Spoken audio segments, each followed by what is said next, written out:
মাথা নিয়ে ভাইরাল এক বিয়ের কোণে। এই 2 দিনে আপনিও তাকে দেখেছেন যে কোনো প্ল্যাটফর্মে, কিন্তু চেনেন কি তাকে?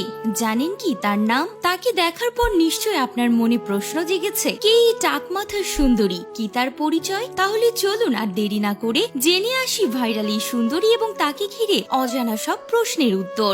সম্প্রতি ইন্টারনেটে ভাইরাল একটা বিয়ের ভিডিও, যা আর 10টা সাধারণ বিয়ের মতো না। এই বিয়ে একেবারে আলাদা, কারণ বিয়ের ভিডিওতে যে কনেকে দেখা যাচ্ছে সেই কনের মাথায় নেই কোনো চুল, এমনকি তিনি কোনো উইগ দিয়ে মাথা ঢাকারও চেষ্টা করেননি, বরং নিজের স্বাভাবিক সৌন্দর্যকেই বিয়ের সাজে তুলে ধরেছেন। টাক মাথার এই কনের নাম নিহার সাচদেবা। তার বয়স 27 বছর।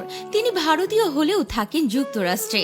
নিহার মূলত একজন কন্টেন্ট ক্রিয়েটর এবং ফ্যাশন ইনফ্লুয়েন্সার।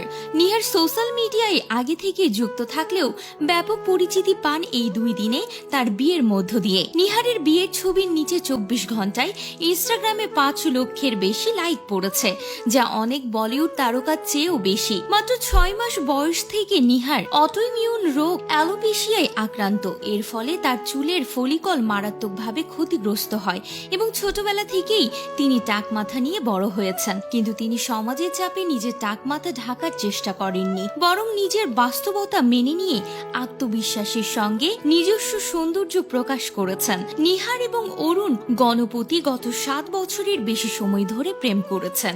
নিহারের জীবনসঙ্গী অরুণ নেটফ্লিক্সের অ্যানিমেশন বিভাগে কাজ করেন এবং সঙ্গীত প্রযোজনাও করেন।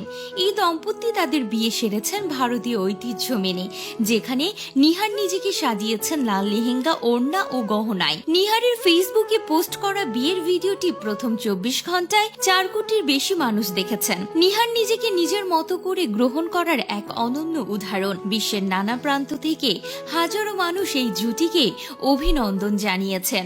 অনেকেই তাদের ছবির নিচে মন্তব্য করেছেন বোল্ড অ্যান্ড বিউটিফুল। কেউ লিখেছেন, আমিও অ্যালোপেশিয়ার রোগী, মাথা ঢেকে রাখতে রাখতে ক্লান্ত, আপনাকে দেখে অনুপ্রাণিত হলাম।